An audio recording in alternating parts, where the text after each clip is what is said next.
Hello everyone. So welcome to Jaydev classes for JRF in Political Science. कैसे हैं आप सब? Friend, this is Meenakshi Singh और आज हम लोग बात करने वाले हैं NTA UGC net qualified and net JRF achiever से. So ये लोग जो हैं आप लोगों के लिए ये गुरुज एक तरह से हो गए आप लोगों के, जो कि आप लोगों को बताएंगे मंत्रास. ठीक है. सो मैं यहाँ पर आप सभी को यहाँ पर सभी बच्चे अपनी अपनी वीडियोस ऑन कर लेंगे.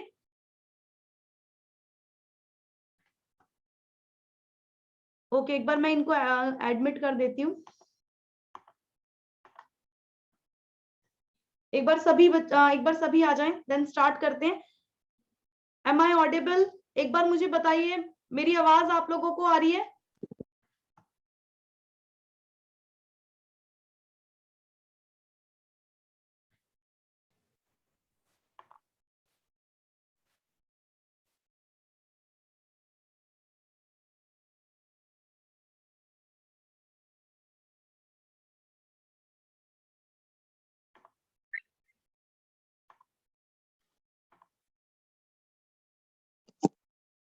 ठीक है.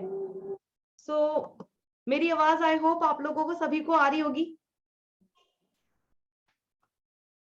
Hello everyone, very good evening to all. वैसे मैंने प्लान किया था कि हम लोग लाइव जाएंगे, बट लाइव नहीं हो पाया. ठीक है, क्योंकि OBS जो कैमरा था वो वहां पर काम नहीं कर रहा था, वो एक ही जगह काम करता. इसी वजह से अब मैं इसको रिकॉर्ड करने वाली हूँ और यहाँ पर सभी स्टूडेंट्स यहाँ पर सभी बताएंगे. एक बार अभी सभी ज्वाइन होने दो, फिर स्टार्ट करते हैं.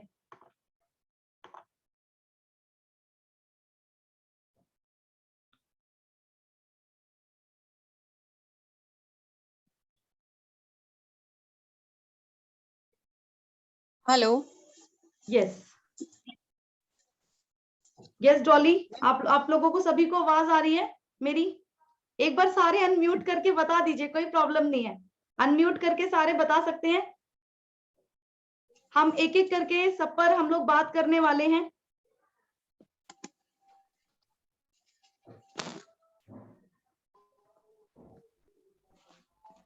चलो अभी आ रहे हैं बच्चे.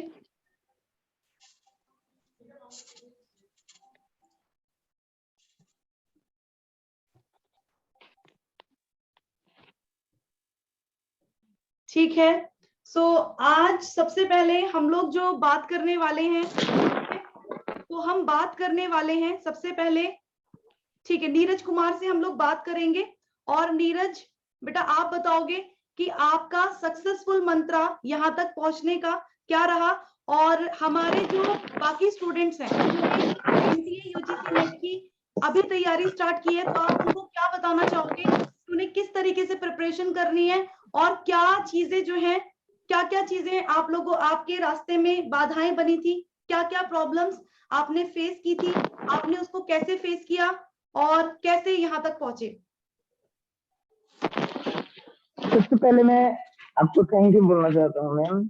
Thank you. क्योंकि आपकी आवाज जो है ना वो कम आ रही है. नीरज प्लीज अपना माइक थोड़ा सा ऊपर कीजिए.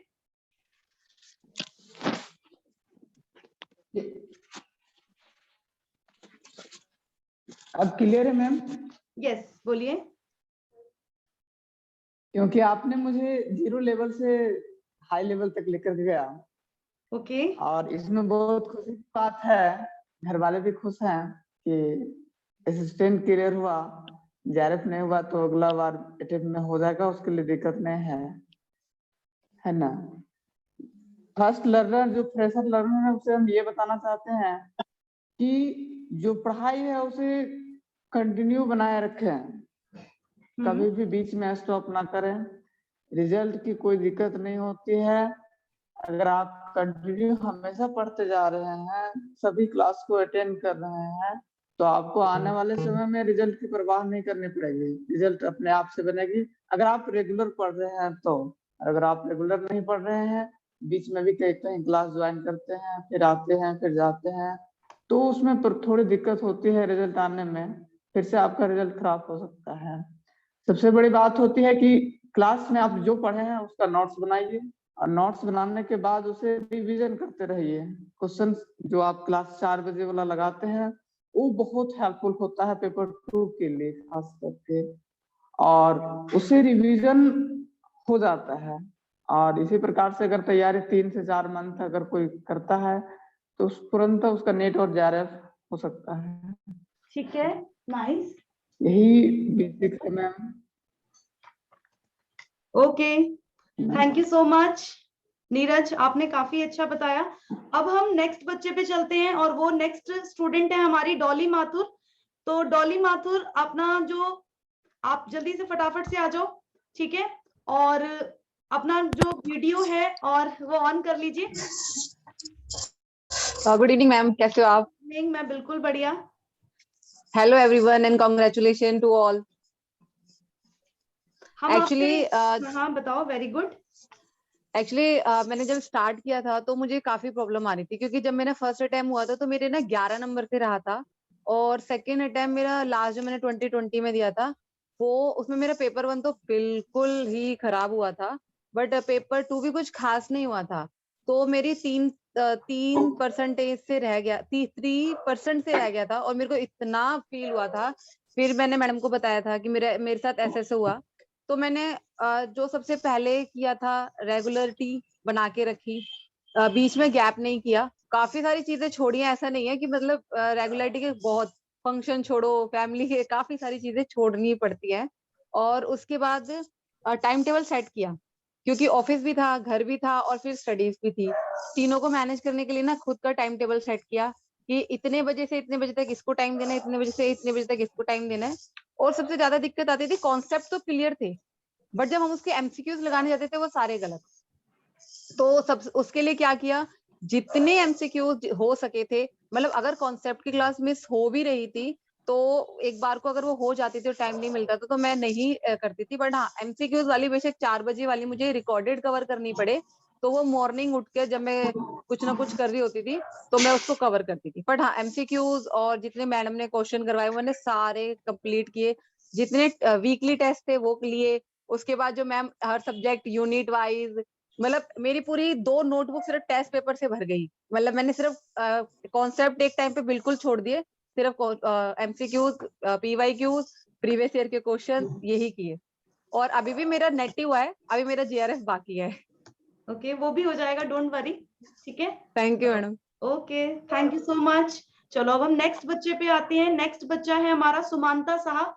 तो सुमांता, आप अनम्यूट हो जाइए और फटाफट से, हमारा क्वेश्चन आपसे ये है कि आप अपने जो भी न्यू लर्नर्स हैं, है ना, उनको क्या बताना चाहते हो, वो कैसी स्ट्रेटेजी अपनाएं और किस तरीके की उनकी स्ट्रेटेजी होनी चाहिए जो आपने अपनी लाइफ में अपनाई, ठीक है। तो आप जितनी भी प्रॉब्लम्स आपने फेस की उनको भी बताना है आपको कि क्या क्या प्रॉब्लम्स आपके वे में आई और उनको कैसे आपने फेस किया। Good evening ma'am. Good evening. मैं पहले बताना चाहता हूँ मैम, मेरा हिंदी अच्छा नहीं है मैम, मैं नो कोशिश प्रॉब्लम, करूंगा। आप जैसा भी आप बोलना चाहते हैं बोल सकते हैं। मैं पहले बोलना चाहता हूँ मैम, जिन फ्रेंड ने ये बार नेट और जीआरएफ क्वालिफाई किया, सबको कंग्रेचुलेशन मैम। मैम मैं लास्ट मार्च में आपका क्लास ज्वाइन किया था, 2021 मार्च में आपका क्लास ज्वाइन किया था। 3 मंथ का सब्सक्रिप्शन लिया, उसके ओवर होने के बाद वहाँ पर 1 ईयर का सब्सक्रिप्शन लिया मैम। मैं आपको 1 साल से आपको फॉलो कर रहा हूँ मैम। तो 1 साल में मुझे बहुत इम्प्रूव हुआ, बहुत सारा इम्प्रूव हुआ। आपका एमसीक्यू क्लास मुझे बहुत अच्छा लगा मैम।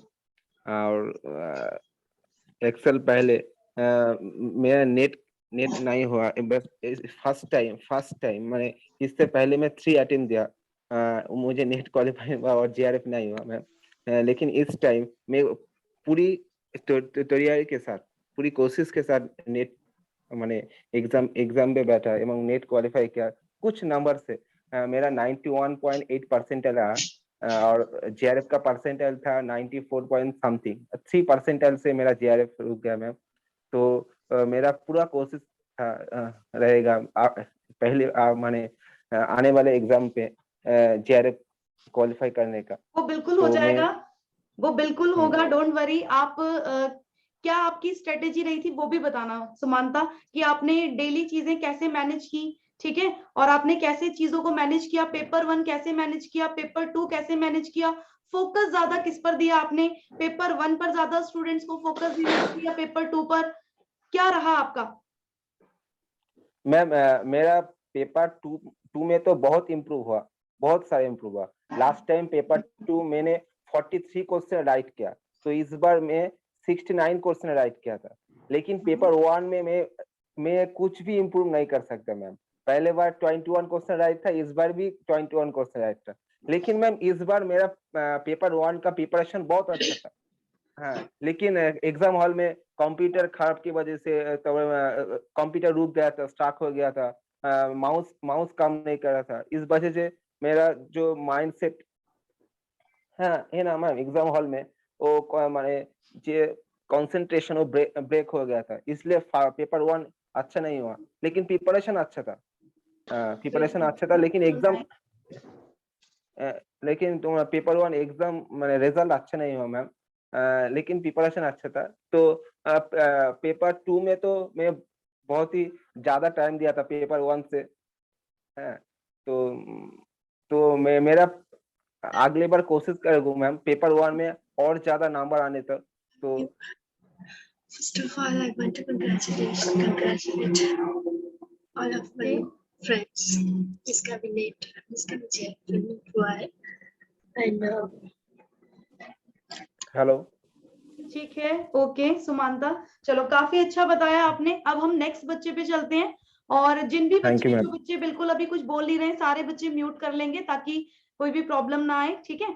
अब हम नेक्स्ट बच्चे पे चलते हैं। अब नेक्स्ट है सौम्या। सौम्या यादव, जल्दी से आ जाओ, वीडियो ऑन कर लो बेटा अपनी, और आप भी अपनी स्ट्रेटेजी बताएंगी कि कैसे, क्या आपकी स्ट्रेटेजी रही, ठीक है, कब से आपने फॉलो करना स्टार्ट किया, और क्या क्या चीजें आपकी लाइफ में काफी चीजें जो रही, ठीक है, तो वो आपको बताना है, जो जो प्रॉब्लम्स आपने फेस की। वही सेम क्वेश्चन मेरा सभी बच्चों से है। यस सौम्या बोलिए। Yes I am audible. Yes first of all thank you so much ma'am, आप मेरी लाइफ में एक गॉड की तरह ये कहो या एक एंजल की तरह आए हो। मैं स्पेशल क्लास की स्टूडेंट रही हूँ, फिर भी मेरा नेट क्वालिफाई हुआ। तो आपने इस प्लस कोर्सेस में कितने अच्छे से पढ़ाया होगा चीजों को। मैंने आपकी यूट्यूब क्लासेस फॉलो की सारी। मैं 1 साल से लास्ट ईयर दिसंबर से प्रिपरेशन कर रही हूँ, और आपकी सारी क्लासेस वगैरह देखती थी मैं। और इसकी वजह से मैं हिंदी मीडियम की स्टूडेंट हूँ, लेकिन आपकी क्लासेस की वजह से मेरी इंग्लिश में कमांड काफी अच्छी हो पाई, और मैं अब इंग्लिश को ही फॉलो करती हूँ। और हिंदी में तो समझ में आती ही ये चीजें मुझे, लेकिन इंग्लिश में भी काफी अच्छे से चीजें समझ में आने लगी हैं, जिसकी वजह से मैंने DU का एंट्रेंस एग्जाम क्वालिफाई किया, PhD का। और मैंने छत्तीसगढ़ का गुरु घासीदास का वहां का भी क्वालिफाई किया आपकी क्लासेस की वजह से। और JNU में मेरे कुछ मार्क्स से रह गए थे, लेकिन मेरा बैड लक कहेंगे कि मेरा इंटरव्यू में नहीं हो पाया, लेकिन मैं फिर भी ट्राई करती रहूंगी। अभी BHU का भी मैंने फिल किया है फॉर्म, देखते हैं क्या होता है। लेकिन मैम मेरी स्ट्रेटजी यही रही कि आप जितने भी क्वेश्चंस करवाती थी, मैंने उन सब के सारे नोट्स बना रखे हैं। कम से कम मेरी 5-6 कॉपीज पूरी स्पाइरल वाली पूरी फेल हो गई हैं। और मैं हर एक क्वेश्चंस का आपका जो आप एनालिसिस करवाते थे क्वेश्चन करवाने के बाद कि चारों ऑप्शंस के क्या आंसर होंगे, या फिर इसके अकॉर्डिंग इनका क्या आंसर होगा, मैं उसे भी नोट करती थी जो आप एनालिसिस करवाते थे। मेरा सेकंड पेपर की ही वजह से मेरा नेट क्वालिफाई हुआ है। अगर मेरा फर्स्ट पेपर अगर स्ट्रांग होता तो शायद मेरा JRF भी क्वालिफाई हो सकता था। तो मैं इस टाइम जो है फर्स्ट पेपर में भी ज्यादा फोकस करने की कोशिश करूंगी। इसके साथ ही मैं आपके ऑनलाइन क्लासेस के माध्यम से बहुत लोगों से जुड़ पाई, जैसे कि डॉली जी हैं, इंदु जी, आशीष करके, डिम्पल, और आप मैम, बहुत अच्छा लगता है आपकी क्लास में आने पर। भारती जी काफी डाउट क्लियरिंग सेशन में काफी चीजें बताती हैं। तो मैम आप एकदम गॉड की तरह हो। लास्ट में मेरा नेक्स्ट ईयर 10 मार्क्स से नहीं हो पाया था नेट, और इस साल मैंने अपना क्लियर किया नेट। होपफुली मैं JRF भी हो सकता है क्रैक कर लूं। तो मैम बस आपका गाइडेंस रहे। और मैं जो लोग प्रिपरेशन कर रहे हैं जिनका नहीं हुआ, मैं उनसे ये कहना चाहूंगी कि आप मैम को बिल्कुल फॉलो करते रहिए, आप बिल्कुल भी हताश मत होइए। नेक्स्ट टाइम आपका ही है, आपका जरूर होगा। आपने अपनी मेहनत की जरूर की, कहीं ना कहीं उसमें थोड़ी कमी रह गई है, बस उसको सुधार करने की जरूरत है, और आपका जरूर से जरूर होगा। बस आप मैम को फॉलो करते रहिए, और मैम जितने भी क्वेश्चन करवाती हैं उनके एनालिसिस करवाती हैं, उनको ध्यान से नोट करिए और उसे ज्यादा से ज्यादा, जैसे मैम कहती हैं कि रिवीजन किया करिए। और मैम एक बात बहुत अच्छी कहती हैं कि आप अपने लाइफ के हीरो और हीरोइन खुद हो।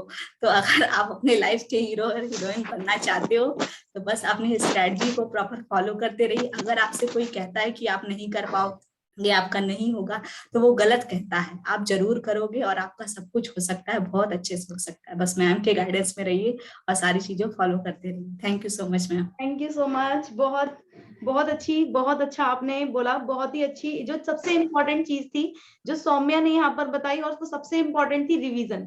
रिवीजन हमारी लाइफ में इतना इम्पोर्टेंट पार्ट है, इतना इम्पोर्टेंट कि जो हम भी करते हैं ना, जो चीजें हम करते हैं तो वो बेसिकली चीजें क्या होती जाती है। आपने जो भी 4 दिन पहले पढ़ा वो क्या आप लोगों को याद होगा? अभी नहीं होगा, है ना। तो वही चीजें अगर आप रिवीजन करेंगे तो चीजें आप लोगों की होती जाएंगी, और जो पुरानी चीजें हैं वो भी हमें छोड़ते हुए नहीं चलनी है ना। चलो अब हम चलेंगे सच्चिदानंद पर। सच्चिदानंद अनम्यूट कर लो आप, अब आपकी बारी आ गई है।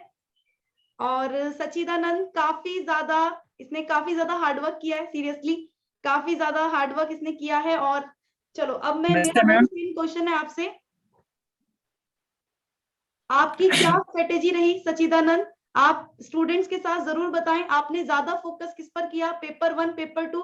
अगर किसी भी बच्चे को नेट जीआरएफ क्वालिफाई करना है, जैसे मेरे यहाँ पर जितने भी स्टूडेंट्स अभी मेरे साथ जुड़े हुए हैं सारे के सारे एनटीए यूजीसी नेट क्वालिफाइड हैं और एलिजिबल हैं फॉर असिस्टेंट प्रोफेसर, है ना। तो क्या किस पर सबसे ज्यादा फोकस करना चाहिए एक जो लर्नर है जिसने बिल्कुल अभी स्टार्ट किया है, तो उसको पेपर 1 पेपर 2 कैसे करना है, आपने कैसे किया था? चलो आप अपना एक्सपीरियंस बताना स्टार्ट करिए। नमस्ते मैम। नमस्ते सच्चिदानंद।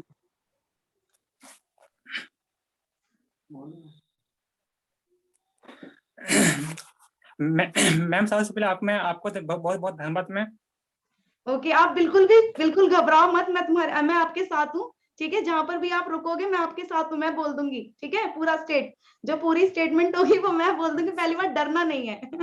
चलो सच्चिदानंद डर रहा है। होता है थोड़ा सा, चलो कोई नहीं। हाँ मैम, तो हम कहते हैं मैम कि जो ये एग्जाम है मैम, तो इसमें जाके पेपर 1 पेपर 2 जो है, तो दोनों में से मैम दोनों में ध्यान देना होता है। और हमारा ये जाके दूसरा अटेम्प्ट है। हम फर्स्ट अटेम्प्ट में हम क्लास लिए थे, तो क्लास के साथ में हम थोड़ा गलती किए थे कि हम रिविजन नहीं किए थे, और जाके एमसीक्यू पीवाईक्यू उतना अच्छा नहीं लगाए थे, जिसके कारण मैं अगला बार मैं नेट नहीं हुआ था। बट मैम इस बार उस गलती को हम ठीक करते हुए अच्छा से एग्जाम दिए मैम, और पीवाईक्यू लगाए, आपका नियमित क्लास किए थे मैम। और मैम इस समय नेट इस बार मेरा हो गया मैम। चलो बहुत बढ़िया, कॉन्ग्रेचुलेशन। और पेपर 2 में क्या क्या चीजें थी जो सबसे ज्यादा आपको परेशान किया? पेपर 2 पॉलिटिकल साइंस में क्या चीजें थी जो बहुत ज्यादा मतलब प्रॉब्लम आती थी जिन्हें करने में?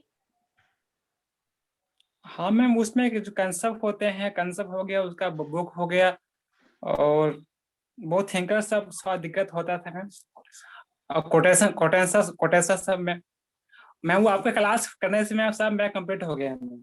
सारा कंप्लीट अच्छा, हो जब गया? पहले मैं हम हाँ पहले मैम जब हम ज्वाइन किए थे अन अकेडमी, तो मैं उसमें मैं दिक्कत हो रहा थी इंग्लिश में मैम, क्योंकि हम हिंदी मीडियम से थे मैम जाके। तो आपका क्लास में दोनों था, हिंदी प्लस इंग्लिश, तो उससे मेरा हेल्प हुआ। और अंत में तो मैम इंग्लिश से भी जवाब देने शुरू कर दिए।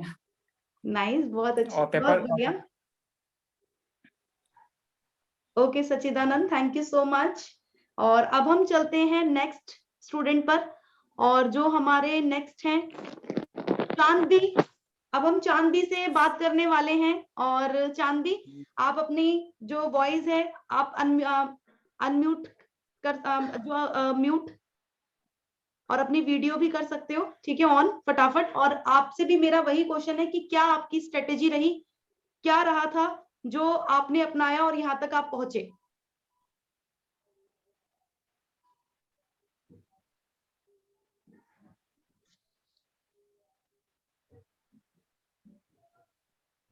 बेटा आपकी आवाज नहीं आ रही है चांदी, मेरे को आपकी आवाज नहीं आ रही है। आई थिंक बाकी सब भी ऑडिएबल, एक बार चेक कीजिए, आपकी आवाज नहीं आ रही है।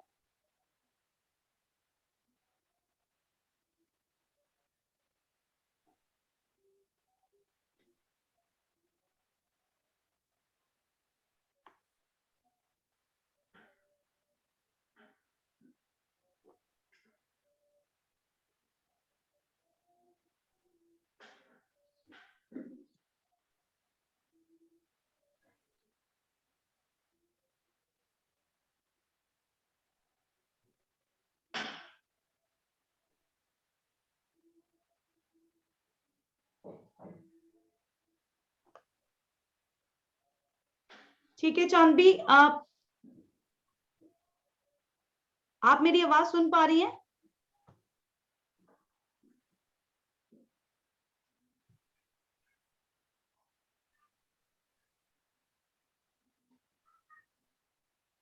ठीक है, अभी चांदबी से हमारा कांटेक्ट नहीं हो पा रहा है। हम नेक्स्ट स्टूडेंट पर चलते हैं।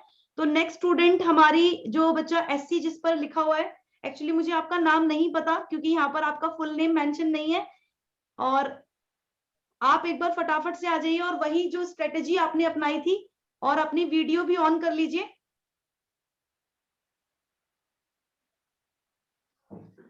बेटा आप अपनी वीडियो ऑन कर सकते हो।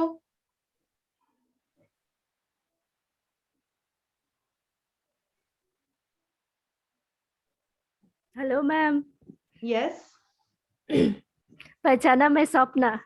हाँ सपना। फर्स्ट ऑफ ऑल मैम, मैं आपको बहुत सारा थैंक यू बोलना चाहती हूँ। ओके। बीच में लास्ट ईयर आपको तो बताइए मेरा एक क्वेश्चन से नहीं हुआ था, मैंने आपको मैसेज भी करा था। तो उसके बाद कॉलेजेस भी खुल गए हमारे यहाँ पे, तो आपको पता है कि मैं कॉलेज में जॉब करती हूँ एज अ लेक्चरशिप। तो इसीलिए मैं लाइव क्लासेस उतना ज्यादा नहीं कर पाती हूँ, ज्यादातर मैं रिकॉर्डेड ही करती हूँ। तो आपका क्लास दिन में होता था, तो इसीलिए मैं ज्यादातर लाइव क्लासेस नहीं करती थी, पेपर 1 हो या पेपर 2 हो। तो फाइनली दिस ईयर जीआरएफ में नहीं कर पाई, बट नेट हुआ। तो जीआरएफ होता, अगर मैंने पेपर 1 में और 4 क्वेश्चन करेक्ट कर लिए होते तो मेरा जीआरएफ इसी साल होता, बट अनफॉर्चुनेटली नहीं हुआ। बट लास्ट ईयर जो नहीं हुआ उसके बाद जितना दुख हुआ था, आज मुझे पता चल रहा है कि नहीं हुआ तो क्या हुआ। उस 1 ईयर, पूरे 1 ईयर में मैंने जितना कुछ सीखा, अगर मैं उसी साल पास करती तो शायद मैं पॉल साइंस बोलूं या फिर पेपर 1 बोलूं, तो अपने सब्जेक्ट में इतना कमेंट नहीं कर पाती मैं, जितना मैंने पूरे 1 साल में सब्जेक्ट को जाना है। तो इसलिए मैं वो फेलियर को एज अ सक्सेस के रूप में ही देखती हूँ अभी फिलहाल। ठीक है। तो इस जर्नी में आपका बहुत योगदान है मैम, तो इसीलिए thank you so much. And मैं जिसका भी नेट एंड जीआरएफ दोनों हुआ, जिसका जीआरएफ हुआ उनको तो डबल कंग्रेचुलेशन, एंड जिसका नहीं हुआ इस साल जीआरएफ, उनको मैं बोलना चाहती हूँ और मेहनत करो और हार्ड वर्क करो, कंसिस्टेंसी बनाए रखो। जितना भी पढ़ना है, चाहे कोई 2 आवर्स दे सके या फिर 3 आवर्स, जिसका जिस हिसाब से होता है डेली शेड्यूल, उस हिसाब से हम लोगों को डेली करना है। तो अभी जो स्टूडेंट प्रिपेयर करना चाहते हैं, जो कर रहे हैं, उनके लिए मैं यही बोलना चाहती हूँ कि डेली पढ़ो। पढ़ाई को बीच में एक दिन के लिए या फिर 2 दिन के लिए स्टॉप मत करो। अगर हम लोग डेली करते हैं तो चाहे वो 1 घंटे ही क्यों ना करें, वो भी हम लोगों के लिए बहुत बेनिफिशियल होता है। यही मैं बोलना चाहती हूँ मैम। ओके, पेपर 1 के लिए क्या मतलब आप सलाह देना चाहोगे कि पेपर 1 के लिए कौन कौन सी यूनिट्स जो हैं वो मतलब बच्चों को ज्यादा अच्छे से करनी है? जैसे आर्ट्स वाले होते हैं बेसिकली, मेरे जो हमारे चैनल पर हैं, जो हमारे लर्नर्स हैं, तो वो बेसिकली आर्ट्स बैकग्राउंड से ही हैं, political science, DI and reasoning. ठीक है, डीआई से मेरे को ज्यादा डर लगता है। ठीक है, और तो मतलब क्या करना है पेपर 1 में, कैसे चीजें करनी है, आपने किस तरह से किया, तो वो आप पेपर 1 बताइए। में मैंने जो करा था मैम, मैंने अन अकेडमी में तलवीर सर को फॉलो करती थी मैं पेपर 1 के लिए। तो तलवीर सर के जितने भी क्लासेस होते थे वो एमआर या फिर डीआई एंड थियोरेटिकल जो भी यूनिट है वो सभी मैं करती थी रिकॉर्डेड। और जितना भी डीआई था, पास्ट ईयर्स क्वेश्चन 2012 से लेके 2020 तक का, मैंने सभी डीआई डेली हर रोज सुबह उठ के फर्स्ट काम था कि एटलीस्ट एक डीआई दिन में मैं कर जाऊं। तो इसी से मेरा एग्जाम में डीआई में 515 आया था। बट एमआर पोर्शन मेरा थोड़ा सा लूज है, मैं बोलूंगी कि वो मैथ्स वगैरह मेरे से नहीं होता, तो मैं वो प्रैक्टिस भी नहीं करती थी सच, क्योंकि मुझे लगता था कि 2 या 3 क्वेश्चन आएंगे तो उसके लिए मैं इतना टाइम क्यों बर्बाद करूं। तो इसीलिए मैं एमआर पोर्शन ज्यादातर छोड़ती थी एंड किसी तरह एग्जाम में अगर 3 क्वेश्चन आए तो 2 क्वेश्चन बन जाते थे। तो ये था मेरा प्रैक्टिकल यूनिट के लिए स्ट्रैटेजी। एंड थ्योरी के लिए मैंने क्या करा था कि सर का जो जिस भी एडुकेटर को फॉलो करता हो उन लोगों के क्लासेस अटेंड करो, चाहे लाइव करो या फिर रिकॉर्डेड, जो भी आपको सुटेबल हो वो करो। एंड उसके बाद जो PYQ है, PYQ को डेली सपोज आज मैं टीचिंग एप्टीट्यूड पढ़ रही हूँ तो टीचिंग एप्टीट्यूड जब मैंने पढ़ा तो रात को मैं टीचिंग एप्टीट्यूड की PYQ करके सोती थी। ऐसे ऐसे करके मैंने हर एक यूनिट को ऐसे ऐसे करा था। ठीक है, मतलब आपका कहने का मतलब ये है कि जो भी आप पढ़ो, ठीक है, उससे रिलेटेड आपको MCQs लगाने ही लगाने हैं। हाँ। तो अगर आप MCQs लगाते हो तो आपको और ज्यादा वो कॉन्सेप्ट अच्छे से क्लियर होता है। यही स्ट्रेटेजी पेपर 2 में भी अप्लाई होती है मैम। यही स्ट्रेटेजी पेपर 2 में आपने अप्लाई की? हाँ। ओके। जिस दिन मैं पॉलिटिकल थ्योरी पढ़ती थी तो उस दिन मैं पॉलिटिकल थ्योरी के PYQ या फिर MCQ अरिहंत के जो बुक है वहां से मैं करती थी। तो इसी तरह पेपर 1 में भी मैंने ये अप्लाई करा था, पेपर 2 में भी यही अप्लाई करा था एंड अभी भी वही अप्लाई करूंगी for upcoming exam. Okay, nice. Okay, thank you so much Swapna. Thank you so much ma'am. Okay, अब हम चलते हैं चांद के पास। ठीक है, आई थिंक चांद की जो टेक्निकल प्रॉब्लम है वो ठीक हो गई होगी। चांद एक बार दोबारा से ट्राई करो बेटा, आप एक बार दोबारा से ट्राई करके देखो अगर हो जाता है तो।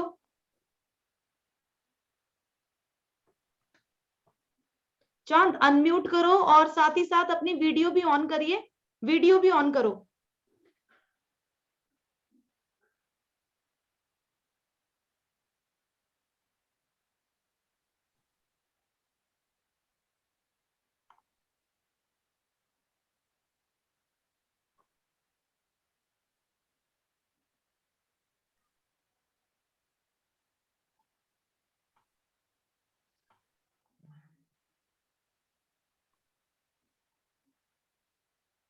आई थिंक चांद से हमारी बात नहीं हो पा रही है तो हम लोग चलते हैं डॉली पर। डॉली, आप क्लास में हो? Yes ma'am. ओके, ठीक है।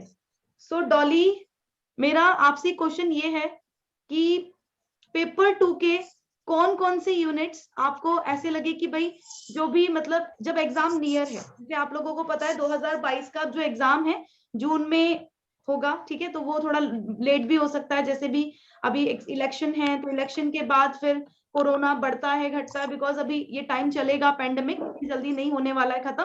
तो एग्जाम जब नियर है तो क्या चीजें होनी चाहिए? ठीक है, आपने नोट्स बनाए थे तो उनको आपने पढ़ा, किस तरह से आपने नोट्स बनाए और कौन कौन सी यूनिट पर आपने मेन फोकस दिया जब एग्जाम नियर है, तब आपके अकॉर्डिंग ऐसा आपको क्या लगा कि आपने प्रीवियस क्वेश्चन पेपर सॉल्व किए और साथ ही साथ आपने ये देखा कि इस यूनिट से ज्यादा पोर्शन है? मैम सबसे पहले तो जब मेरे पास सिलेबस का प्रिंट हमेशा मेरे डेस्क पे रहता है, दोनों पेपर 1 पेपर 2 का, तो जैसे जैसे मेरे कॉन्सेप्ट कंप्लीट होते जाते हैं, जैसे जैसे कॉन्सेप्ट कंप्लीट होते हैं मैं उनको सेलेक्ट करती जाती हूँ, कॉन्सेप्ट डन हो गए हैं। तो सबसे पहले मेरे पास अरिहंत की बुक थी, बुक में क्वेश्चन तो सही थे बट आंसर में ना हमेशा डाउट रहता था कि इसके आंसर सही है नहीं सही है, तो उसमें मैक्सिमम सारे जो आंसर्स थे वो फाइंड करके करेक्ट करने होते थे। उसके बाद कॉन्सेप्ट डन होने के बाद सबसे ज्यादा दिक्कत आती थी बुक्स में, डेट्स में, तो मैंने सारी बुक्स और डेट्स को ऑडियो में कन्वर्ट कर लिया था। क्योंकि हमेशा तो याद नहीं, मतलब सामने पेपर नहीं रख सकते थे, तो जैसे सब जने गाने सुनते हैं तो मैं वो हमेशा कान में लीड लगाकर, जैसे जो अगर कुछ और कर रही हूँ तो मैं उस केस में मैं हमेशा ऑडियो चालू करके मैंने सारी बुक को ऑडियो में कन्वर्ट कर रखा है। मैंने आर्टिकल्स और जो उनके पार्ट जितनी ट्रिक्स थी सबको मैंने ऑडियो में कन्वर्ट कर लिया था। और मैं उसी को ऑफिस जाते टाइम और आते टाइम मुझे आराम से पहले 40-45 मिनट मिलते थे, जिसमें मैंने वो सारी हमेशा रोज एक बार उनकी पूरी रिवीजन मॉर्निंग और इवनिंग में हो जाती थी दोनों टाइम। इसके अलावा मैंने खुद का, क्योंकि अगर मैं ऑफिस में होती मेरी सारी बुक्स ऑफिस में तो होती नहीं थी, तो मेरे को पढ़ते टाइम अगर कोई डाउट आता था तो मैंने अपना ही एक ग्रुप बना लिया था जिसमें मेरे ऑफिस का नंबर और पर्सनल नंबर दोनों सेव थे। जोन सा फोन मेरे हाथ में होता था जिस टाइम पे, मैं अपना डाउट उसमें डाल देती थी, और जैसे ही मैं घर पहुंचती थी वो डाउट में फटाफट फटाफट फाइंड करती थी। वो गूगल पे तो मैं वहां पे सर्च कर लेती थी, क्योंकि आपने मुझे हमेशा बोला था कि गूगल पे भरोसा मत करना, बट गूगल पे सर्च करके थोड़ा सा सेटिस्फाइड हो जाती थी। पर उसको फिर वापस घर आके बुक्स की, इग्नू की, मैंने जहां जहां से मुझे बुक्स मिल सकती थी, ई बुक्स और हार्ड कॉपी मैंने खुद अरेंज करके उसमें पहले सेलेक्ट किया। फिर पहले मैं इग्नू की बुक से सेलेक्ट करती थी, फिर मैं राइटर्स की, क्योंकि आपने कहा था कि हम इग्नू की बुक को प्रेफर करना। जैसे जैसे आपने इंस्ट्रक्शन दिया, मैंने सारी इग्नू की बुक, जो जो स्टूडेंट पॉलिटिकल साइंस का था ना, मैंने सबसे मंगवा ली। अभी मेरे पास इग्नू, अभी मैं सारे कॉन्सेप्ट सबसे पहले इग्नू से ही स्टार्ट करती हूँ, उसी में चेक करती हूँ, फिर बहुत जाके मैं अच्छी है, सेकंड, बिल्कुल। हाँ, फिर सेकंड में राइटर्स पे जाती हूँ। और क्वेश्चंस के केस में मैंने क्योंकि हमारा मीडियम ना हिंदी है, तो हमें ना क्वेश्चन, मतलब बुक्स भी मैक्सिमम इंग्लिश मीडियम की मिलती है। तो नेट एक नेट यूथ कॉम्पिटिटिव पब्लिकेशन की बुक्स आती है, वो हिंदी मीडियम में ही आती है, पेपर 1 और पेपर 2। तो हमारे सारे क्वेश्चन पेपर का कलेक्शन उसके अंदर था। तो मैंने वहां से वो हिंदी मीडियम की बुक लेकर हर, मतलब मैंने डे फिक्स किया था कि मैं 2014 का पेपर इस दिन करूंगी, तो मैंने उसका टाइम टेबल सेट कर लिया था। तो उस हिसाब से मैंने पीवाईक्यू सेट किए थे। और यूनिट वाइज, जैसे यूनिट 1 है, या पहले थिंकर वाइज या चैप्टर वाइज, मैंने एमसीक्यू पीवाईक्यू जितने आपने कराए थे वो सारे जिस दिन आप करा देते थे, उसके बाद में रिकॉर्डेड से सेम एज इट, मतलब पोल आप जब उस पर क्लिक करते थे, तो मैं दोबारा वो पोल से उसको दोबारा वो क्लास स्टार्ट करती थी। तो एमसीक्यू पीवाईक्यू वहां से हो रहे थे 4 बजे से। फिर आपने शेड्यूल लास्ट में बना दिया था कि हाँ भी पीवाईक्यू इतने बजे होंगे और एमसीक्यू और वो वैसे होंगे। तो उस हिसाब से मैंने वो अटेंड किए, मैंने पीवाईक्यू किया। और जैसे एग्जाम का डेट हो जाता था, कि हमें लगता था, क्योंकि एग्जाम बार बार शेड्यूल हो रहा था, रीशेड्यूल हो रहा था, तो हमने उस पे मैंने ना एक डेट फिक्स कर दी थी, जो मैंने आपको भी बताई थी कि मैडम मैंने 15 तारीख तक का टाइम लिया है, कि अगर डेट आगे पीछे भी होती है, क्योंकि उन्होंने बोला है कि 25 तारीख तक एग्जाम होगा, तो 10 दिन का बैकअप रहेगा, क्योंकि बीच में एक आध दिन तो हम भी आलस में आ जाते हैं। तो इसीलिए मैंने 15 तारीख तक का लास्ट लिया था, पूरा टाइम टेबल सेट किया था। बट हाँ, थोड़ा बहुत ऊपर नीचे हुआ मेरा भी, क्योंकि मेरी हेल्थ का इशू भी बीच में हो गया था, और फिर घर में भी कुछ प्रॉब्लम हो गई थी। तो बट मैंने पैटर्न वही है कि जैसे जैसे आपने प्लानिंग बताई कि हमें इस टाइम पे पीवाईक्यू करना है, या हमें इस टाइम पे ये करना है, उसी प्लानिंग से करा था। लास्ट 1 महीने में मैंने कंटेंट बिल्कुल हाथ नहीं लगाया, मैंने सिर्फ पीवाईक्यू किया है, एमसीक्यू किया, आर्टिकल्स किए। और क्योंकि पेपर 1 मेरा पहले भी बहुत वीक था, और अभी भी मैंने, मतलब पेपर 1 मैंने इस बार मैंने काफी किया। जैसे स्वप्ना ने बताया, मैंने भी तलवीर सर को ही फॉलो किया था, क्योंकि तलवीर सर हिंदी में भी, मतलब वो जैसे पढ़ाते हैं तो हम लोगों को प्रॉब्लम नहीं होती, बट काफी सारे टीचर्स इंग्लिश में ही कन्वे करते हैं, तो हम लोग को उसमें प्रॉब्लम होता है। तो जब हमने उसको तलवीर सर को फॉलो किया था, और जैसा उनका इंस्ट्रक्शन है, तलवीर सर 3 बजे उठा देते हैं खुद मैसेज करके। तलवीर सर आपका मैसेज 3 बजे करेक्ट आ जाता है कि अब उठो और पढ़ो। तो उनकी वजह से हम लोग डेफिनेटली जल्दी उठ जाते हैं। तो हमारा टाइम टेबल वैसे सेट हो गया था, और वर्किंग है तो 9 बजे हम ऑफिस नहीं गई थी। हाँ, तो इसी वजह से लास्ट मूवमेंट पे, और जो एक दिन पहले का था, मैंने सिर्फ जो जब हम जाना था लास्ट डे पे, मैंने सिर्फ बुक्स और बुक कराया। और इसके अलावा मैंने रिवीजन, जो जो मेरे क्वेश्चंस हो गए थे, जिस क्वेश्चन पे या कॉन्सेप्ट पे मुझे डाउट था, मैंने वो उसकी दोबारा से रिवीजन किया। मतलब जहां जहां मैं फर्स्ट रही थी, उस कॉन्सेप्ट को मैंने दोबारा रिवाइज किया है, specially dates, books, authors name, और जहां पर ज्यादा फंस रही थी। और इस बार एग्जाम में फर्स्ट शिफ्ट के जब मैंने क्वेश्चन देखे ना, तो मैं, मतलब मेरी खुशी का ठिकाना नहीं था। सारी बुक्स, सारे ईयर्स, और जब मैंने आंसर की देखी, तो मेरे तो मतलब बल्ले बल्ले हो गई। मतलब मेरे को ऐसा लग रहा था कि क्वेश्चन पेपर देख के, कि जितनी बुक्स मैंने पढ़ी हैं, और सबसे ज्यादा जितने आपने लास्ट इस साल के जितने सेट के और वो एग्जाम कराए थे, जैसा कि लास्ट ईयर भी सेम हुआ था, कि डीयू सेट में, डीयू के अंदर जो एंट्रेंस का एग्जाम आया था, या इग्नू में जो आया था, same same same as it is paper NTA ने हमारा दिया था। और वही क्वेश्चन, कुछ क्वेश्चन तो एज इट इज उठा के हमारे पे आ गए थे। तो मतलब कि जो आपने क्वेश्चन कराए, वो सारे क्वेश्चन आए थे। हाँ, थोड़े बदले बदले आए थे, और कुछ तो क्वेश्चन मैंने ऐसे, खुद मैंने एक क्वेश्चन गलत किया, मुझे पता था कि उसका आंसर क्या है, और मैंने फिर हड़बड़ाहट में वो गलत कर दिया। फिर बाद में बोला नहीं नहीं नहीं, मैंने गलत कर दिया, ये मैडम ने ऐसे ही बताया था। और सेम आपने आंसर बताया था, बट क्लिक करने के बाद, सेव करने के बाद मतलब मुझे बड़ा अफसोस हुआ कि मेरा रह गया, क्योंकि मेरा वो क्वेश्चन गलत हो गया। तो मैंने जैसा आपने इंस्ट्रक्शन दिया था, मैं आपको 2 साल से फॉलो कर रही हूँ। पहले मैंने स्पेशल क्लास से, मैंने फ्री क्लासेस से ज्वाइन किया था जो आपने स्टार्टिंग में डाल रखी थी, उनसे फिर मैंने स्पेशल ज्वाइन किया, फिर मैंने रेगुलर ज्वाइन किया, प्लस ज्वाइन किया, और उसके बाद सेम जैसा जैसा आपने इंस्ट्रक्शन किया, क्योंकि हमें तो बिल्कुल आइडिया नहीं था कि हमें कैसे प्लानिंग करनी है, कौन से राइटर्स की बुक्स लेनी है, कैसे मैनेज करना है। इसी वजह से लास्ट 2 टाइम का रह गया। इवन मैं 2 बार तो मैंने एग्जाम दिया ही नहीं है, क्योंकि मुझे इतना कंफ्यूजन हो गया था कि मैंने अटेंड नहीं किया कि मेरे को करना क्या है, मतलब समझ ही नहीं आ रहा। एक बार रह गया, और उसके बाद बीच में शादी थी घर में, तो उस वजह से रह गया। पर हाँ, इस बार घर वालों ने पूरा सपोर्ट किया, और मैंने आपको मैसेज किया तो आपने कहा नहीं होगा, डेफिनेटली होगा। एक बार को तो मैंने पूरी उम्मीद ही छोड़ दी थी, कैसे मैनेज करूँ, घर भी मैनेज सॉरी, करूँ, ऑफिस भी मैनेज करूँ, इसी फिर चीज स्टडी पर मैनेज करूँ। एक क्वेश्चन है मेरा, ठीक है। अभी हाँ जी। काफी सारे होपलेस बच्चे हो गए हैं, ठीक है, और काफी ज्यादा मतलब होपलेस हो गए हैं, क्योंकि पूरा मतलब साल चला गया, ठीक है, दो बार एग्जाम होने थे, ठीक है, और 2 बार के अकॉर्डिंग एनटीए को 12% क्राइटेरिया करना चाहिए था, और ये सच में बच्चों के साथ धोखा हुआ है। मुझे भी ये लगता है, बिल्कुल लगता है, ठीक है, कि बच्चों के साथ ये चीज गलत हुई है। तो हाँ मेरे जी। अकॉर्डिंग आप उनसे क्या कहना चाहोगे? मतलब जब आपका पिछली बार रह गया था, तो तब आप भी होपलेस हो गए थे, ठीक है, मतलब काफी एक तरह से होपलेस रहे होगे, तो आपने अपने आप को किस तरह से उभारा? मतलब आप उनको क्या बताना चाहोगे?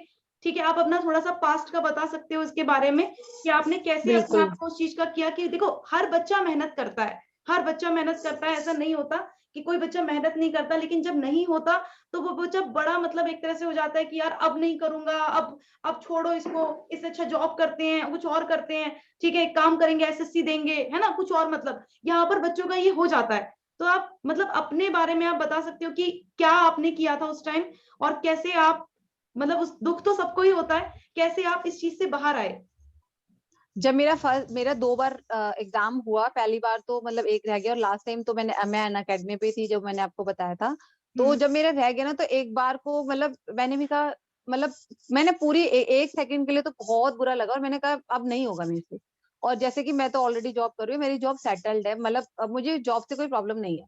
तो सबने बोला कि क्यों परेशान होना है, तुम्हारी तो जॉब सेट है, और मतलब नहीं हुआ तो नहीं हुआ।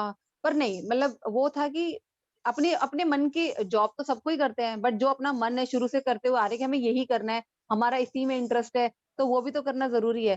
फिर मतलब जब मैंने आपसे बात करी थी, फिर मेरे हस्बैंड ने भी मुझे बोला कि मतलब मतलब ऐसा अगर मन है और करना भी है, और एक बार फेल हो भी गए, तो मतलब उसमें हिम्मत हारने की क्या जरूरत, मतलब हमें दोबारा उठना पड़ेगा। और ऐसा तो नहीं है, मतलब ये फील हुआ था कि मतलब हमने 12th कर ली, ग्रेजुएशन कर ली, हम कभी फेल नहीं हुए। और जब पहली बार फेल होते हैं ना, तो मतलब ऐसा लगता है कि मतलब हम कैसे रह गए, मतलब हमने इतनी मेहनत करी, हमने हम ग्रेजुएशन तक बिल्कुल हमने ईआर नहीं, मतलब कभी ईआर भी नहीं आई, और हर बार स्कूल में डिस्टिंक्शन आती थी। तो ऐसा लग रहा था कि मतलब हम सही में नालायक हो गए हैं, हमने पढ़ना छोड़ दिया है, हम छोटे पे थे तो ठीक थे, मतलब बहुत फील हुआ। फिर हस्बैंड ने भी समझाया, फिर आपने भी बहुत मोटिवेट किया। और जब आप बोलते हो ना मेरी नालायक हो और मेरी आर्मी, तो ऐसा लगता है हाँ भाई, मतलब हमें जब सबको हम पे इतना भरोसा है, घर वालों को हम पे इतना भरोसा है, तो हम उनका भरोसा क्यों तोड़े। और बल्कि जब तक हम मेहनत करेंगे नहीं, तो हम अपने आप को प्रूफ कैसे करेंगे। अब मतलब सभी चलते हैं और सभी गिरते हैं, जो गिर के उठ जाए वो ही आगे निकल सकता है। अब जो गिर के चोट पकड़ के बैठ जाएगा तो वहीं रह जाएगा। और गिरना पड़ना तो लाइफ में लगा रहेगा। तो अगर कोई रह भी गया है, और किसी का रह गया है, तो अगर हमारा एक बार रह जाता है, और अगर हम दोबारा रीस्टार्ट करते हैं, तो हम देखते हैं हमें हर बार नई चीज सीखने को मिलती है। जरूरी नहीं होता कि हर बार हर चीज पहली बार में मिल जाए, बट ऐसा जरूर होता है कि हमने मेहनत करी है ना, वो मिलेगी तो जरूर, पहली बार नहीं तो दूसरी बार में जरूर मिलेगी। बिल्कुल तो बिल्कुल। जिनका भी अगर नहीं भी हुआ है, जैसे मेरा भी जीआरएफ नहीं हुआ, बट मेरा क्लियर है, जैसे ही मेरा रिजल्ट आया था ना, उसमें सिर्फ ओनली लिखा था असिस्टेंट प्रोफेसर, तो मैंने कहा नहीं, अब तो जीआरएफ पक्का, किसी भी हालत में। मतलब अब रुकने का तो सवाल ही नहीं उठता, मतलब कैसे रुक सकते हैं हम, हमें करना ही पड़ेगा। तो अगर इसमें डीमोटिवेट होने की कोई जरूरत नहीं है। और वैसे मीनाक्षी मैम तो है, वो बस वो हमारी डोज है, बीमार भी थी, हॉस्पिटल भी रह कर आई, और मतलब सीरियसली बहुत ज्यादा तबीयत खराब थी मैम की, और उसके बाद भी उन्होंने क्लासेस ली, सारे टेस्ट रीशेड्यूल करे, और उनसे बोला नहीं जा रहा था। एक टाइम तो ये था उनकी आवाज भी बिल्कुल नहीं आ रही थी, और हम वैसे भी उनको बहुत ज्यादा परेशान करते हैं। मैम दुखी हो जाती है, बोलती है ब्लॉक कर दूंगी, अनब्लॉक नहीं करना आता। और वैसे भी हमें ऐसा लगता है कि हम ना अपनी मतलब हम सबसे ज्यादा शैतान हैं क्लास में, ठीक है। मैम बहुत ज्यादा परेशान हो जाती है हम लोगों को रोकते हुए। बिल्कुल तो वैसे तो बिल्कुल। मैम आपने बहुत मोटिवेट किया, बहुत मोटिवेट किया। और मेरे केस में तो मतलब सही में टाइम का बहुत दिक्कत था। अगर मैं आप जैसे आपने समझाया टाइम टेबल मैनेज करना या शेड्यूल मैनेज करना, मैं बिल्कुल नहीं कर पाती अगर मैं उसको फॉलो नहीं करती, क्योंकि ऑफिस, घर और स्टडी तीनों मैनेज करना अपने आप बहुत चैलेंजिंग है। मतलब हैट्स ऑफ है आपको गाइड करने के लिए। आप अनमैरिड हो बट फिर भी आपने हमारी सिचुएशन समझी। थैंक यू सो मच, कि थैंक उन यू सो सबको मच। कैसे कैसे एक्चुअली मैनेज मैं बड़ी करें। हूँ ना घर में, इसी वजह से। चलो अब हमारे साथ ममता अहिरवार जुड़ गई है, ठीक है। तो मैं ममता अहिरवार से क्वेश्चन है मेरा। ममता अहिरवार, आप मुझे सुन पा रहे हो बच्चे? ये मेरी काफी ओल्ड स्टूडेंट है, आप लोगों की तरह ही। ममता अहिरवार अनम्यूट कर लो अपने आप को और आ जाओ फटाफट। और मेरा क्वेश्चन आपसे ये है कि क्या ममता अहिरवार आपकी स्ट्रेटेजी रही थी यहाँ तक पहुंचने के लिए, और आपने किन किन चीजों को फॉलो किया, और आप लर्नर्स को क्या बताना चाहोगे कि जो फर्स्ट टाइम अटेम्प्ट दे रहे हैं, या फिर जिन बच्चों ने अभी स्टार्ट किया है, तो उनको कैसे करना चाहिए, क्या क्या करना चाहिए, पेपर 1 को कैसे सेटल करना है, पेपर 2 में क्या करना है? चलो ममता।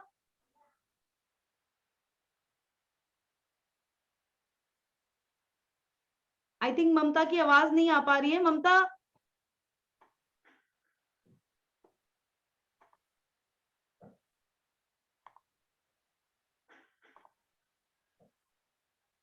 ममता आपको मेरी आवाज आ रही है? अनम्यूट करो। चांद के साथ भी यही प्रॉब्लम हो रही थी आई थिंक, है ना?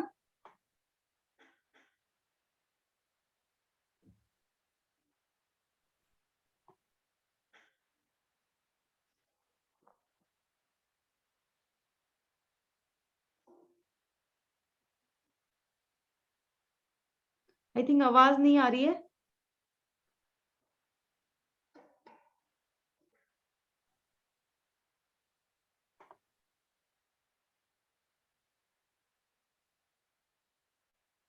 ममता आपको आवाज आ रही है?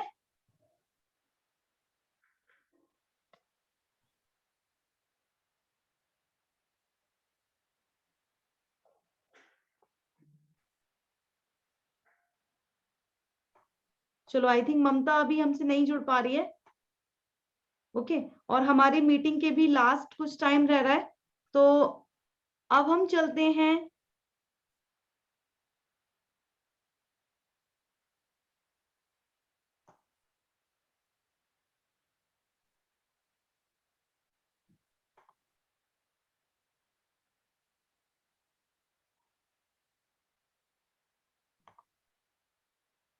ओके, सो अब हम चलते हैं नेक्स्ट बच्चे पे।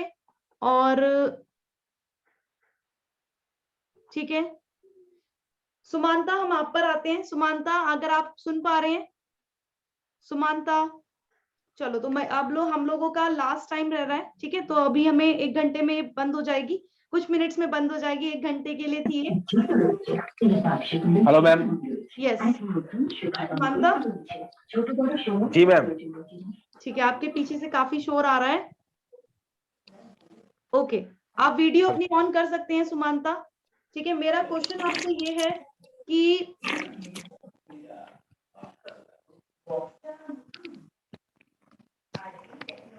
आई think hello ma'am. Sumanta, yes, आप अपनी वीडियो ऑन कर सकते हो सुमानता। हाँ। यस सुमानता, मेरा क्वेश्चन आपसे ये है कि जो भी स्टूडेंट अभी स्टार्टिंग में, ठीक है, तो आपके अकॉर्डिंग जो भी बच्चा स्टार्टिंग में अभी करता है, स्टार्ट करता है ना, तो उनको बेसिकली किन किन चीजों पर ध्यान देना है? अभी उनको क्या टाइम टेबल बनाना है? क्या आपने भी कोई टाइम टेबल फॉलो किया था? आपने किन किन चीजों को फॉलो किया, तो वो आप बता सकते हैं? जी मैम।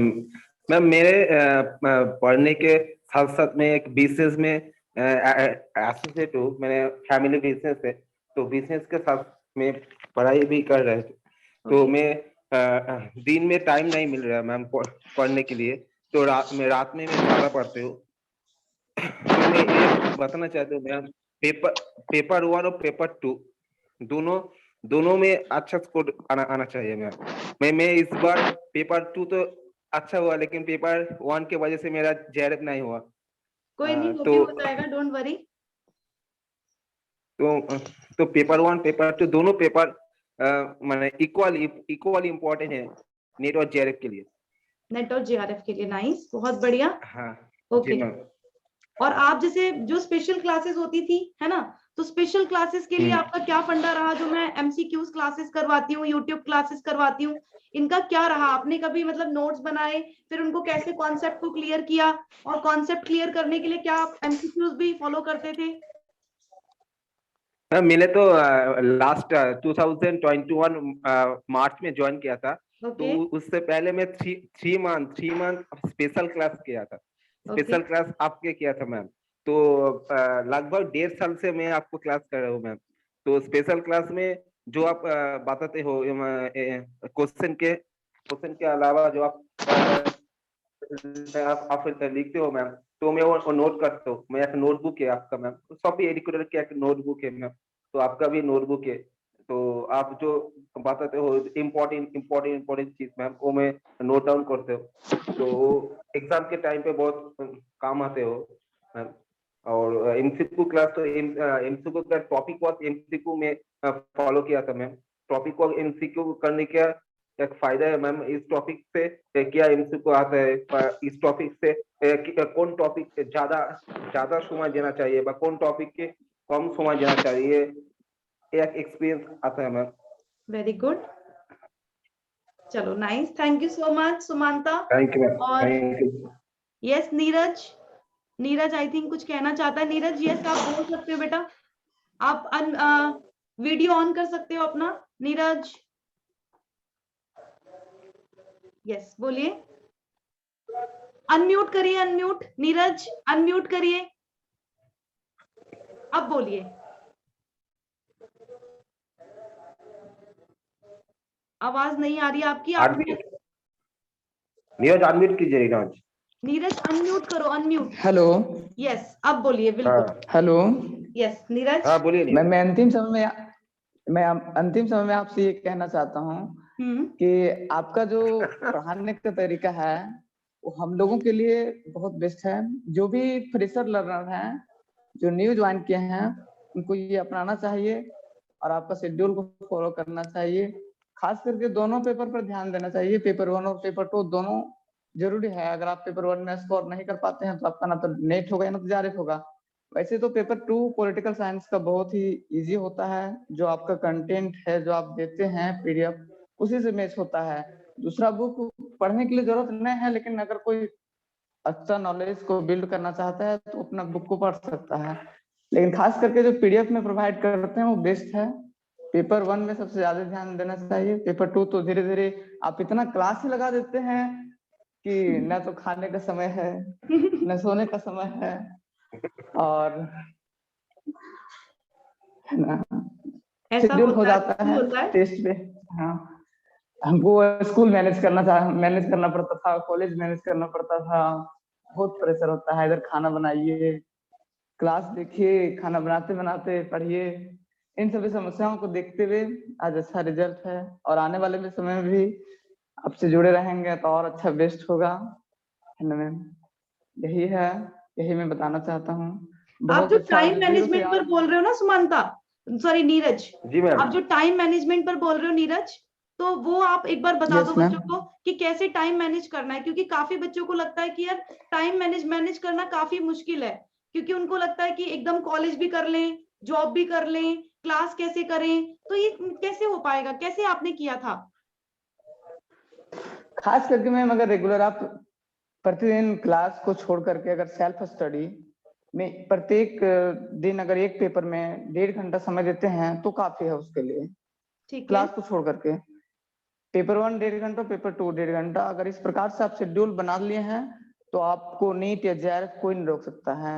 बस सिर्फ आपको कंटिन्यूटी होना चाहिए, कंटिन्यू पढ़ना चाहिए। ये बात नहीं कि हम एक बार पूरा टॉपिक को पेपर 1 का 10 पार्ट्स खत्म कर लें, पेपर 2 का 10 पार्ट्स खत्म कर लें, 3 महीना बैठ गए तो फिर दिक्कत ही दिक्कत है। रिवीजन मस्ट होता है, अगर आप रिवीजन हमेशा कर रहे हैं तो आपके लिए बेस्ट है, और रिवीजन नहीं कर रहे हैं तो आपके लिए बेस्ट नहीं है। साथ साथ में पीवाईक्यू आपको करना चाहिए, जो हम प्ले स्टोर से एक ऐप के थ्रू से पॉलिटिकल साइंस का पीवाईक्यू किए थे, जो लास्ट समय में बहुत हेल्पफुल हुआ। ओके ठीक है, चलिए thank you so much. And और कोई बच्चा कुछ बोलना चाहता है? Thank you ma'am. 2 मिनट रह रहे हैं। Thank you so much.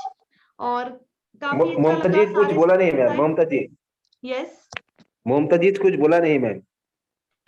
ममता जी, हाँ ममता आई थी। आई थिंक ममता अहिरवार की ऑडियो तो एक तरह से ऑन है, लेकिन वीडियो ऑन नहीं है। ममता वीडियो ऑन कर लो एक बार।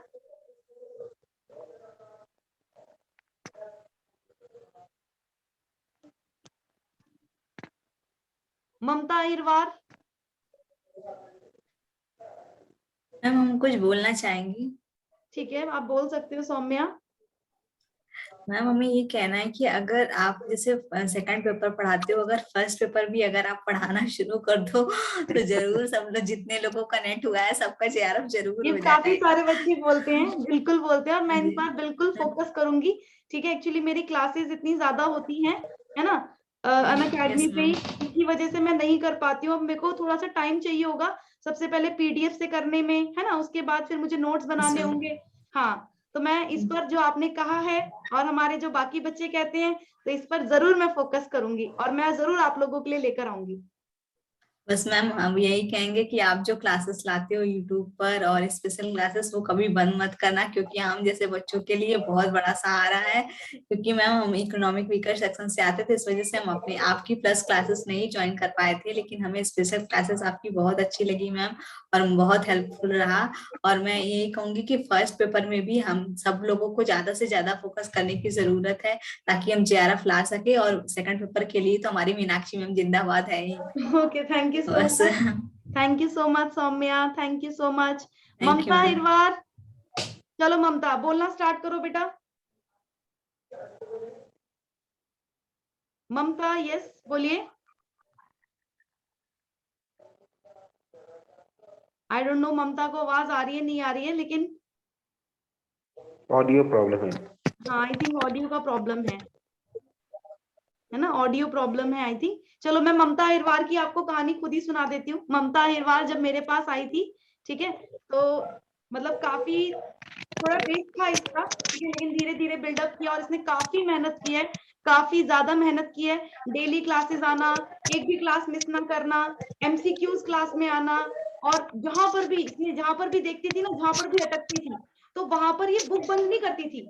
ये बुक बंद करके ऐसे करके नहीं रखती थी साइड में, जहां ये अटकी वहीं इसने स्क्रीनशॉट लिया और भेज दिया मेरे पास कि मैम ये बता दो, मैम ये कैसे इसका हो रहा है, मैम ये भी इनका है क्या, इस तरह से। तो मतलब ये मेरे पास काफी सारे डाउट्स लेकर आई, ठीक है, और हमेशा इसने इनकरेज किया कि मैम आप जो भी पॉइंट्स होते हैं, जो भी टॉपिक्स होते हैं, जो आप यहाँ नहीं करवा पाते हो, तो वो हमें यूट्यूब पर करवाइए। मैंने यूट्यूब पे भी करवाया है काफी सारा, ठीक है। तो आप लोगों को जितने भी आपके पीएचडी, सेट, नेट, ठीक है, इन तीनों के जितने भी पेपर्स होते हैं, चाहे वो किसी भी यूनिवर्सिटी के हो, कोई भी स्टेट सेट करवाता है, तो उसके आपको जरूर सॉल्व करने हैं और आपको काफी ज्यादा हेल्पफुल रहेंगे। And thank you so much आज के लिए, और आप लोग आए, काफी ज्यादा मुझे अच्छा लगा। Thank you ma'am. ये जो हमारे, ठीक है, हमारे टोटल जो है 4 बच्चों का इस बार जीआरएफ हुआ है, थैंक यू मैम। तो 4 बच्चे, थैंक यू सो मच। तो 4 बच्चे आई थिंक उनको जाना था कहीं, ठीक है, और वो कहीं बाहर जा रखे हैं, इसी वजह से नहीं आ पाए। चलो कोई बात नहीं, हमारे नेट अचीवर्स आए